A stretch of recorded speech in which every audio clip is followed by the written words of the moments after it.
नमस्कार, स्वागत है आपका इंडिया न्यूज में। आपके साथ मैं हूं राजीव शर्मा। भारत रूस के रिश्तों में नई बानगी देखने को मिल रही है। पहले तेल खरीद के मुद्दे पर पुतिन का खुलेआम समर्थन और अब 4 साल बाद राजस्थान में इंद्र 2025 के तहत दूसरी बार मिलिट्री एक्सरसाइज दोनों देशों की दोस्ती की दास्तां को बयान कर रहे हैं। इस अभ्यास की खास बात यह है कि रूस ने अपनी एक्सरसाइज तब करने का फैसला किया जब उसने यूक्रेन के साथ युद्ध में बढ़त बना ली। इससे पहले रूसी नौसेना अप्रैल में भी एक युद्धाभ्यास भारतीय नौसेना के साथ कर चुकी है, लेकिन अब वो मिलिट्री के साथ ज्वाइंट एक्सरसाइज करने के लिए उतरी है। और हम ये बात आपके सामने इसलिए रख रहे हैं कि रूस और भारत जिस तरीके से एक दूसरे के नजदीक आ रहे हैं, अमेरिका के जरिए जिस तरीके से भारत को टारगेट किया जा रहा है, अमेरिका जिस तरीके से भारत को दुनिया के सामने रूस यूक्रेन लड़ाई का जिम्मेदार ठहराने की कोशिश कर रहा है, और भारत 1971 की उस घटना को याद कर रहा है जहां पर अमेरिका भारत पर हमला करने के लिए आगे बढ़ा था और रूस भारत के बचाव के लिए उतरा था। उस दोस्ती को निभाने का वक्त आया तो भारत ने अंतर्राष्ट्रीय पटल, अंतर्राष्ट्रीय मंचों पर रूस के खिलाफ कभी भी कोई कदम नहीं उठाया। उल्टे अमेरिका के ही जोर देने पर पिछली सरकार के, क्योंकि पूरी दुनिया के तेल प्राइसेस को बैलेंस रखना था, भारत ने रूस से तेल खरीदना शुरू किया और अब भारत लगातार रूस से तेल खरीद रहा है। अमेरिका कोशिश कर रहा है कि भारत रूस से तेल ना खरीदे, लेकिन भारत ने तय कर दिया है कि अपनी जरूरतों के लिए वो रूस से तेल खरीदता रहेगा और इसके लिए उसने अलग थलग होना भी स्वीकार कर लिया। अब यही बात रूस के राष्ट्रपति व्लादिमीर पुतिन को सबसे ज्यादा दिल तक छू गई है और इसीलिए वो भारत के साथ कदम से कदम मिलाने के लिए खड़े हुए हैं। एक रिपोर्ट।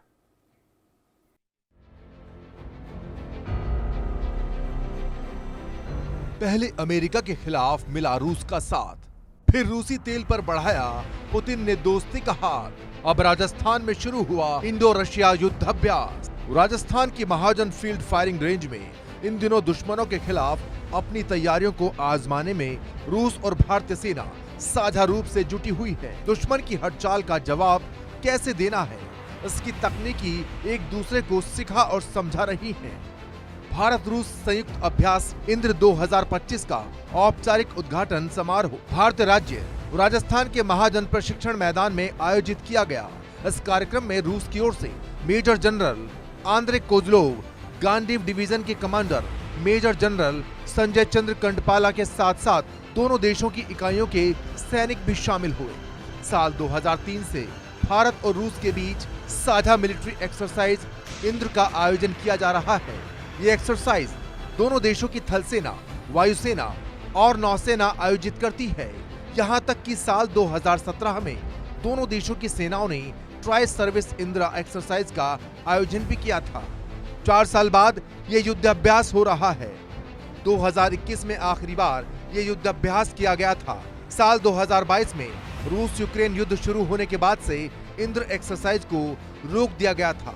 यूक्रेन जंग में बढ़त बनाने के बाद रूस ने एक बार फिर से वॉर गेम शुरू कर दिए हैं। पिछले महीने रूस ने बेलारूस के साथ जैपार्ड मल्टीनेशनल एक्सरसाइज आयोजित की थी और अमेरिका सहित 1 दर्जन देशों की सैन्य टुकड़ी और मिलिट्री ऑब्जर्वर ने हिस्सा लिया था। जहां तक बात इस युद्धाभ्यास के मकसद की है, इंद्र एक्सरसाइज का उद्देश्य अंतर्राष्ट्रीय आतंकवाद के खिलाफ साझा लड़ाई सहित दोनों देशों की सेनाओं के बीच समन्वय और सामंजस्य बढ़ाना है।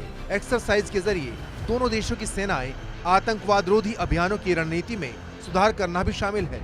एक्सरसाइज के जरिए दोनों देशों की सेनाएं साथ साथ आगे बढ़ने और ताजा दौर में बेस्ट फॉर्मेट एक्सचेंज करने पर जोर दे रही हैं। दोनों देशों के बीच रक्षा सहयोग मजबूत करना और साझा सुरक्षा चुनौतियों का सामना करने के लिए संयुक्त क्षमता विकसित करना है। Bureau report, India news.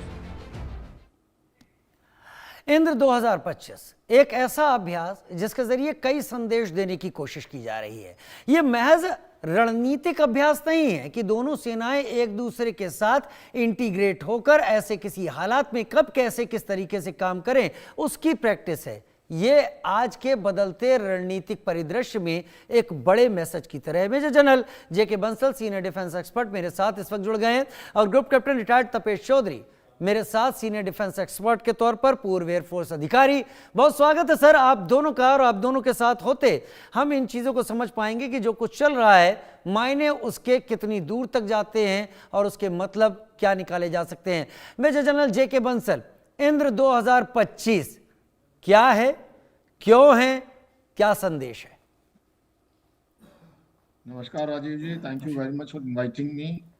देखिए, ये जैसे बताया गया 2003 से चल रही है और 2003 से चलने के साथ साथ अभी भी हो रही है, और इसमें हम सिर्फ इसमें आर्मी, एयरफोर्स और नेवी तीनों का ही इसमें पार्टिसिपेशन है। तीनों ही तरह की एक्सरसाइज है और भारत जो है जापान में भी पार्टिसिपेट किया था। तो जो इसका जो एक मेन मकसद तो यह है काउंटर टेररिज्म के लिए दोनों सेनाएं कैसे आपस में मिलकर काम कर सकती हैं, और दूसरा इसके साथ साथ जो दोनों की बेस्ट प्रैक्टिसेस हैं उनको कैसे यूटिलाइज किया जा सकता है। और ऐसी स्थिति में जो आप कह रहे हैं, इसका इंटरनेशनल मैसेज भी है। इंटरनेशनल मैसेज ये है कि भारत और रूस के संबंध जो हैं वो प्रगाढ़ हैं, बने हुए हैं, और आज की तारीख में जो इंटरनेशनल सिनेरियो है बहुत ही कॉम्प्लिकेटेड है। कॉम्प्लिकेटेड इस तरह से है कि अभी जो, हालांकि भारत के साथ में रशिया के संबंध बहुत अच्छे हैं, लेकिन उसी तरह से जो हमारा एडवर्सरी चाइना है उसके साथ भी नो लिमिट संबंध है उन्होंने रखे हुए हैं कि हमारे नो लिमिट टाइप के संबंध हैं हर तरह के। तीसरे पाकिस्तान की तरफ भी जो है थोड़ा सा रुझान बढ़ा है रशिया का। तो इन सब बातों को देखते हुए जो भारत बहुत ही एक बैलेंस बना के चल रहा है, और बैलेंस का मेरा मतलब ये है कि मल्टीनेशनल एंगेजमेंट है। जैसे हम रशिया से हथियार खरीदते हैं, हालांकि रशिया से हम मेन हथियार खरीदते हैं, लेकिन अभी यूक्रेन युद्ध में उनका एंगेजमेंट होने की वजह से हमारी सप्लाई को पूरा नहीं कर पा रहे हैं। तो भारत ने डाइवर्सिफाई किया है। भारत जो है फ्रांस से भी ले रहा है, यूएस से भी ले रहा है। और जो एक वर्ड जो आपकी रिपोर्ट में मेंशन किया गया कि भारत जो है यूएस की तरफ से अलग थलग नहीं पड़ा है, वो सिर्फ ट्रेड के मामले में। जहां तक डिफेंस टाइज हैं या जो स्ट्रेटजिकल पार्टनरशिप है वो बराबर चल रही है हमारी यूएस के साथ में, तो वो चलती रहेगी।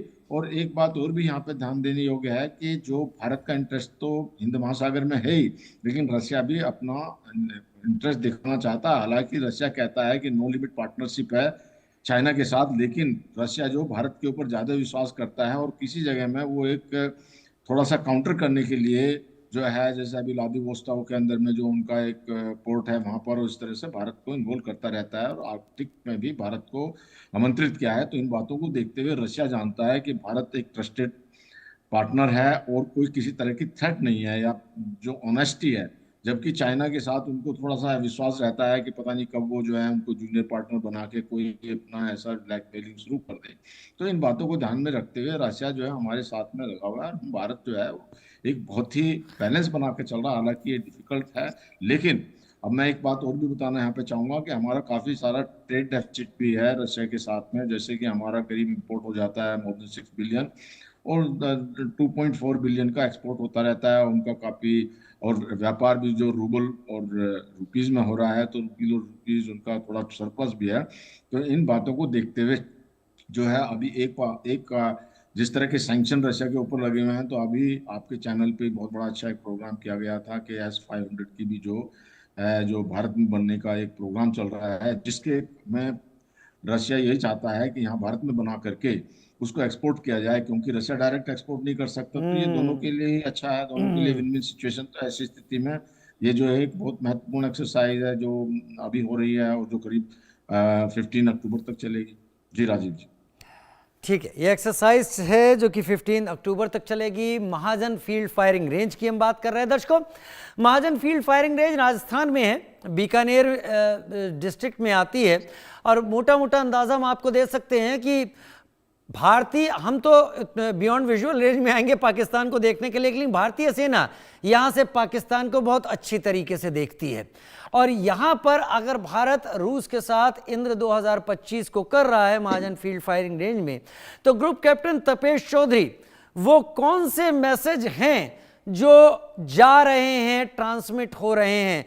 क्योंकि मैं इस बात को मानने से इनकार करता हूं कि यह मैसेज केवल आतंकवाद विरोधी अभियान में इन दोनों सेनाओं के मिलकर काम करने की एक तस्वीर को सामने पेश करते हैं।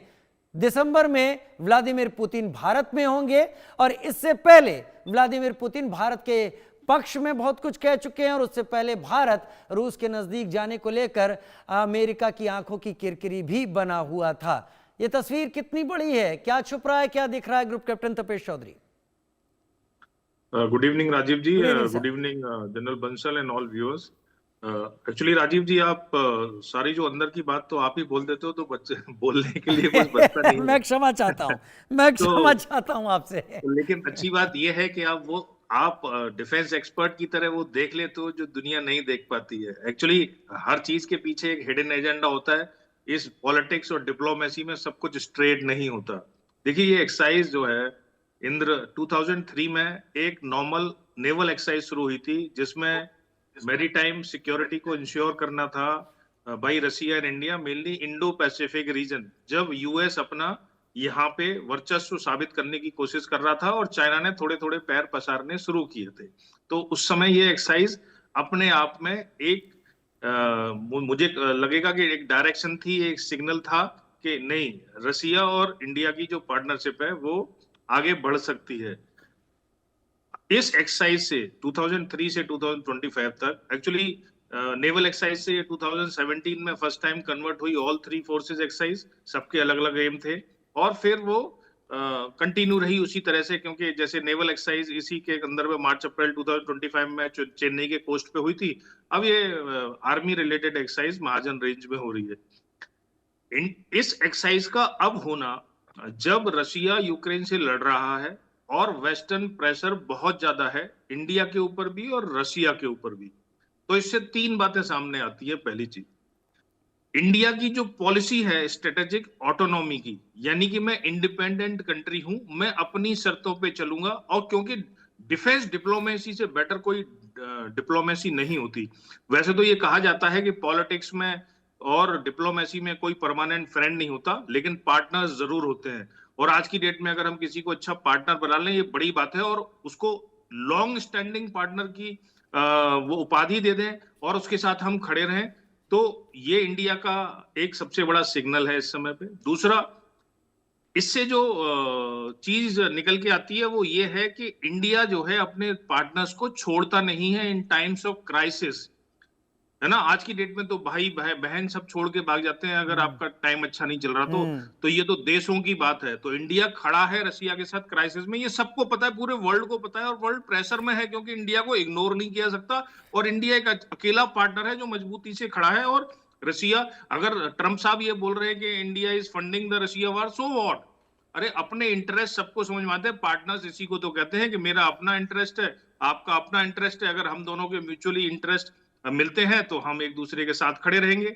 जहां तक जनरल बंसल ने ट्रेड डेफिसिट की बात करी, 1995 में 1.86 बिलियन डॉलर्स था, 2024-25 में 68.7 बिलियन डॉलर्स था। ठीक है, तेल की वजह से ज्यादा हुआ, लेकिन रशिया के हम ऊपर प्रेशर तो डाल सकते हैं ना कि भाई ये ट्रेड डेफिसिट कम करो, और उसी में एक हमें काफी सफलता भी मिली है जब फार्मास्यूटिकल्स और एग्रीकल्चर प्रोडक्ट्स वगैरह के लिए रसिया जब एग्री हो गया है।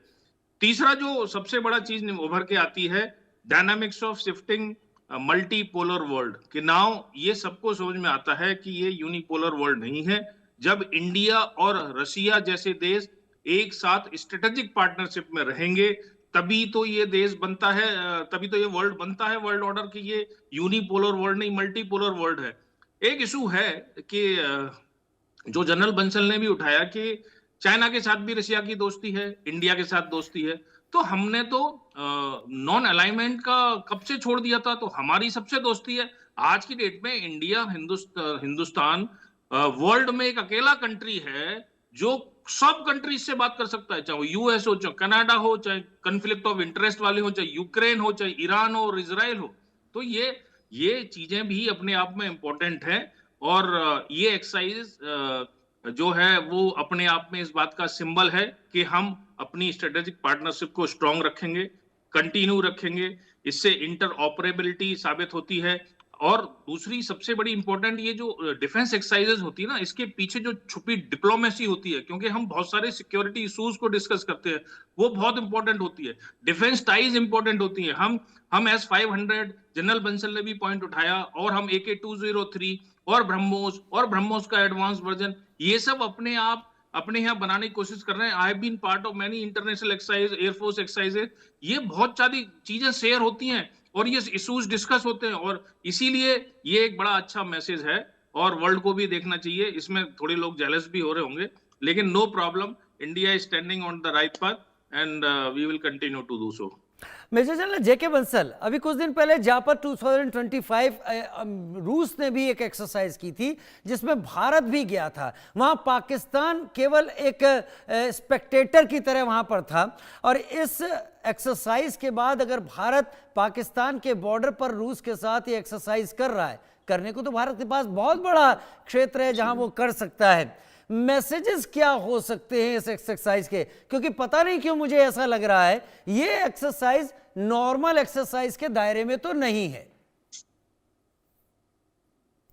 देखिए, अब नॉर्मल भी नहीं कहा जा सकता क्योंकि कोई नई चीज तो स्टार्ट हुई नहीं है, 2003 से चल रही है। 2022 के बाद में जैसे ग्रुप कैप्टन साहब ने भी कहा है कि उस समय जो भाई रशिया लगा हुआ था, इसमें तो ये देखिए, अब आज की तारीख में जो एक कंट्री है, जो मेच्योर कंट्री है, वो बैलेंस बनाने की कोशिश करते हैं और अपना हित देखते हैं। अब जो जैसे आपने कहा कि यहाँ पाकिस्तान भी गया था वहां पे ऑब्जर्वर के रूप में जापान के अंदर में, तो वो गया था। इसी प्रकार से मैंने ये भी बताया है कि अब कुछ ऑयल जो है पाकिस्तान भी खरीदने की कोशिश कर रहा है और रशिया के साथ में तैयार भी हो रहा है। कुछ इंजन जो है वो भी वहां से लेने की बातें चल रही हैं। जी, तो इसमें रशिया भी अपना JF-17 के लिए, MiG-29 के इंजन के लिए तो शायद रूस ने हाँ भी कह दी है पाकिस्तान को। जी जी जी। तो मेरा कहने का मतलब यह है, देखिए, इंटरनेशनल अरीना में कोई भी किसी का परमानेंट ना दोस्त होता है ना दुश्मन होता है। इतनी बात जरूर है, कुछ कंट्री के साथ में जहां पर कोई डायरेक्ट कॉन्फ्लिक्ट ऑफ इंटरेस्ट नहीं होता, उन मेंटेन करके चलते हैं। आप जैसे मान लिया पाकिस्तान के साथ में कोई इतना डायरेक्ट कॉन्फ्लिक्ट नहीं है रशिया का, या कोई ऐसा डायरेक्ट नहीं है, तो इस प्रकार से वो एक सब उसको चल रहे हैं। लेकिन हर के मन में रशिया की तरफ से भी जब शुरू में 2022 में कुछ ऐसे इंडिकेशन आए थे, उनको एक अप्रीहेंशन था कि भारत कहीं जो है हमसे दूर ना चला जाए, तो उन्होंने कुछ थोड़े बहुत स्टेटमेंट आए थे, पर लेकिन उन्होंने देख लिया कि भारत एक टाइम टेस्टेड है और सब अपना अपना बेनिफिट देखते हैं। और बेनिफिट में जो ये सबसे बड़ी बात हो जाती है कि रशिया जो है इस समय वो चाहता है कि भारत के साथ में कुछ जो एक डिफेंस कोलैबोरेशन करके, जिसमें एक जैसे S-500 की बात हो रही है, इसके साथ साथ Su-57 तक का भी ऑफर उन्होंने दिया है कि हम कोलैबोरेशन में बना लेंगे। दोनों के लिए विन विन सिचुएशन इसलिए है कि भारत के अंदर में बनेगा, मेड इन इंडिया प्रोग्राम के लिए टेक्नोलॉजी ट्रांसफर होगी, और दूसरा जो है जो रशिया है उसके ऊपर जो सैंक्शन लगे हुए हैं और वो अपने हथियार कहीं बेच नहीं पा रहा है, एक्सपोर्ट नहीं कर पा रहा, दोनों तरह से ना तो बना पा रहा है उनके पास में इस समय जो अपने ही को संभालना है, दूसरा सैंक्शन लगे हुए हैं, किसी को बेच भी नहीं पा रहा। तो इन सबको देखते हुए ये सब एक समझदारी की बात है, और रशिया का और जो भारत का इस तरह का संबंध है, और भारत किसी के भी साथ में भी, हम वेस्टर्न कंट्रीज के साथ में भी हमारी कोई, हम उनके साथ में मिलकर चल रहे हैं, किसी तरह की कोई धोखाबाजी या ऐसा कुछ नहीं है किसी को, सब उनकी तरफ से हो सकते हैं, हमारी तरफ से नहीं हुई। तो इसलिए बाद में सबको ये इस बात का एहसास है, जैसे कि ग्रुप कैप्टन साहब ने भी कहा कि भारत के साथ सब लोग तैयार हैं बात करने के लिए। जैसे इजराइल के साथ में भी बात हो जाती है, हमारी फिलिस्तीन के साथ भी बात होती है, यूक्रेन के साथ भी है, रशिया के साथ भी है, और यूएस के साथ में भी है, और कनाडा के साथ में जो हमारे संबंध थोड़े बहुत हुए थे वो भी अभी रिसेट हो रहे हैं। तो इस प्रकार से भारत एक वसुदेव कुटुंबकम की धारणा को लेकर के सबके साथ मिलकर चलना चाहता है, और ये एक बहुत बड़ी बात है, और बड़ी सिंसियरिटी के साथ, लेकिन अपनी जो बिल्कुल एकदम क्लियर ये भी मैसेज दे दिया कि हमारी इंडिपेंडेंट फॉरेन पॉलिसी है, हम किसी के दबाव में नहीं आते, और ये बड़ा अच्छी तरह से एम्फेसाइज ग्रुप कैप्टन साहब ने भी कहा है।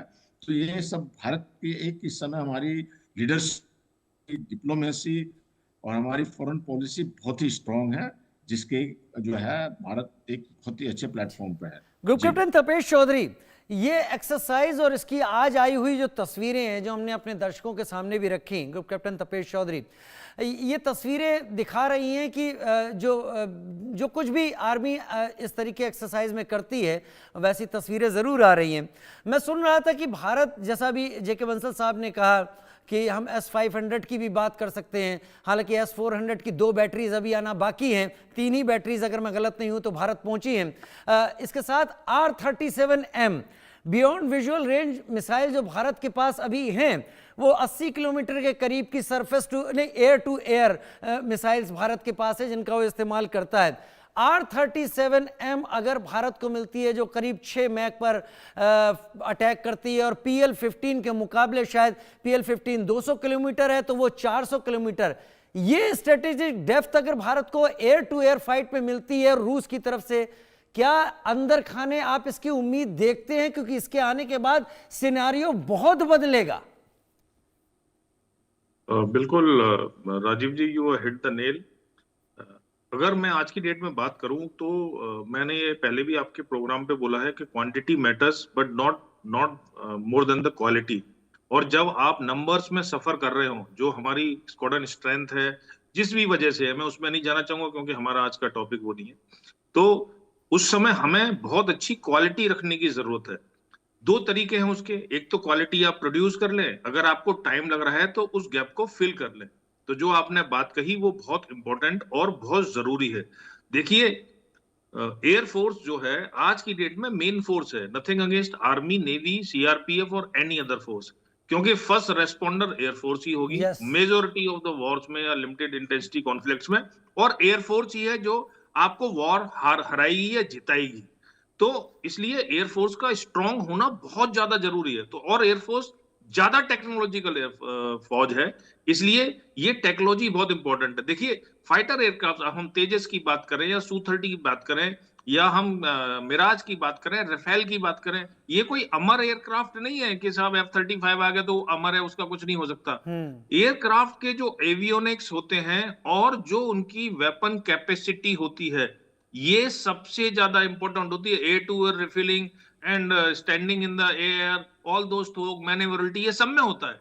लेकिन जो एयरक्राफ्ट ज्यादा नंबर ऑफ वेपन्स और बेटर वेपन्स कैरी कर सकता है, वो वॉर में एयर सुपेरियोरिटी फाइटर कहलाता है। एयर सुपेरियोरिटी का मतलब ये होता है कि उसके जो वेपन्स की रेंज है, उनके वेपन्स के जो नो एस्केप जोन है, नो एस्केप जोन होता है जहां से एयरक्राफ्ट चाहे टर्न करके डिसेंड करे, हाइट गेन करे, भागना चाहे तो भाग नहीं सकता, तो उसके बबल में कोई और आता नहीं है। ये डिटेरेंस है, ये वॉर गेमिंग है, इसको जीतना कहते हैं।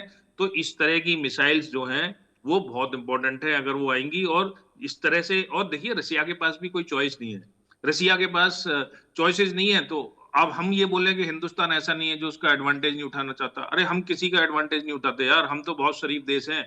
और बाकी देशों को देखो, हम तो फिर भी सपोर्ट कर रहे हैं, हम भूखे नंगे नहीं है, हम आपकी जरूरत है हम ले रहे हैं, हमारी जरूरत है हम ले रहे हैं, यही है। भाई प्रधानमंत्री मोदी जी कोई फ्री में थोड़ी दे देंगे सब किसी को। तो जो हमारी जरूरत है अपने नेशनल के हिसाब से, दुनिया में सबसे ज्यादा लोग हमारे यार, उनका पेट भरना है, उनके लिए रोड बनानी है, उनके लिए इंफ्रा खड़ा करना है, उनको नौकरियां देनी है, उनको भी तो जिंदगी जीनी है, वो भी तो जीने के लिए आए हैं। तो सबका अपना अपना इंटरेस्ट है, तो इसमें कोई बुरी बात नहीं है।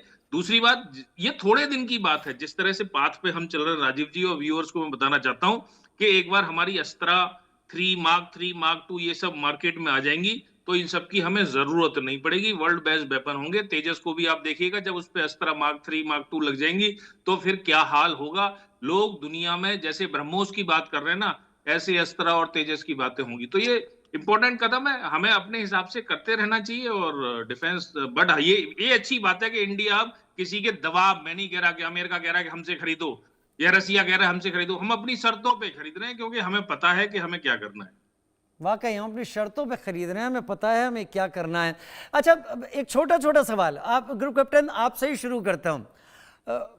मतलब बहुत अंदर की बात तो नहीं जानना चाहता, लेकिन क्या जो senior officials major general rank के आए हुए हैं रशियन आर्मी से और भारत में, ये केवल इस अभ्यास को देख रहे होंगे या कुछ ऐसी बातें जरूर होती हैं ऐसे अभ्यास के साइडलाइंस पर जो आगे चलकर एक बड़ी शुरुआत की नींव बनती हैं? राजीव जी, आपने शुरुआत ही यहीं से की थी जिसपे मैंने कहा था कि आप सब कुछ बता देते हो। मैंने उतना डिटेल में नहीं बताया, पर मैं अब आपको बता रहा हूं कि defence exercise, since I have been part of some 10 international exercises, defence exercise जो होती हैं वो डिप्लोमेसी का सबसे बड़ा प्लेटफॉर्म होती है। Exactly. ओपनली नहीं बोल रहा हूँ, और वहीं सारे इश्यूज डिस्कस होते हैं। ये दुनिया को दिखाने के लिए कुछ भी हो सकता है। इसीलिए कहते हैं कि हम एक्सरसाइजेस कितनी सारी करते हैं। मालाबार करते हैं 4 नेशंस के साथ, वरुणा करते हैं, सी ड्रैगन करते हैं, कॉकन करते हैं, ब्रेड स्टार है, सेल्व एक्सेस, समुद्र क्रांति है, सो मेनी एक्सरसाइजेस। लेकिन ये जो टाइमिंग है इस समय एक्सरसाइज की, आप वो, मैं एक सवाल उल्टा पूछता हूँ। आज ऑपरेशन सिंदूर हो रहा था, हम पाकिस्तान से लड़ रहे थे, क्या आप 250 सैनिक भी रसिया भेजने की हिम्मत कर सकते थे उस समय? अब रसिया यूक्रेन का वॉर 3 साल से ज्यादा से चल रहा है, इस समय भी वो एक्सरसाइज करने की जरूरत थी जब रसिया 1 लाख सैनिकों का इंडक्शन कर रहा है, कितने डैमेजेस हो चुके हैं, और उसके बावजूद इतने बड़े अधिकारी एग्जैक्टली मैं समझ गया। तो ग्रुप कैप्टन में कहानी है। तपेश चौधरी सर, और ज्यादा नहीं, मुझे लगता है आपने बहुत बड़ी बात कह दी। जल्दी से मेजर जनरल जेके बंसल, बहुत छोटी सी बात कह गए अभी ग्रुप कैप्टन तपेश चौधरी, मुझे लगता है आप भी समझ रहे होंगे। क्या ऐसे ही इशारे हम समझें इन एक्सरसाइज से? बिल्कुल, देखिए ये बिल्कुल बात वैसे आज के सिनेरियो में है भी। और दूसरा, जो सीनियर ऑफिसर्स होते हैं वो आगे की प्लानिंग करते हैं, वो स्ट्रेटजी बनती है उसमें। एक्सरसाइज का मतलब जो है, हमें आगे क्या करना है, इसको और किस लेवल पे ले जा सकते हैं, क्या इसके बेनिफिट होंगे, किस तरह से, तो वो तो बातें होती हैं, इसमें तो कोई दो राय नहीं है। तो इस तरह से जो अपने जो ग्राउंड वर्कर हैं वो ग्राउंड की बात करते रहते हैं, जो स्ट्रेटजिस्ट हैं, जैसे आपने कहा मेजर जनरल रैंक के जो ऑफिसर्स हैं, या तो उनका ये इस तरह की बातें हो करके फर्दर तो वो अपने आइडियाज रखते हैं, और वो फिर आगे उसको एस्केलेट करके फिर जो अपनी गवर्नमेंट्स हैं उनको एक जो है एक अप्रूवल देती है, तो कोई ऊपर से तो टपकती नहीं है ये चीजें, तो ये सब नीचे से बन के जाती है। एक बहुत पुरानी कहानी है सर, एक बहुत अच्छा खिलाड़ी था, जब वो कुछ दिन अपने खेल में अपनी माहिरात नहीं दिखा पाया, तो उसके गुरु ने कहा कि एक ऐसा गुरु है, जरा उसके पास जाकर अपनी इन्हीं चीज़ों को मांझ के आओ और फिर देखो क्या होता है। वो कुछ दिन बाद लौट के आया और उसने बहुत बेहतरीन प्रदर्शन किया। क्या रूस भारत में उन्हीं कुछ गुरुओं को सीखने आया है? सवाल है, जवाब तलाशते रहिए। बहुत धन्यवाद group captain Tapesh Chaudhary, major general JK Bansal, मेरे साथ जुड़ने के लिए, समय निकालने के लिए। एक छोटा सा ब्रेक, जल्द हाजिर होते हैं।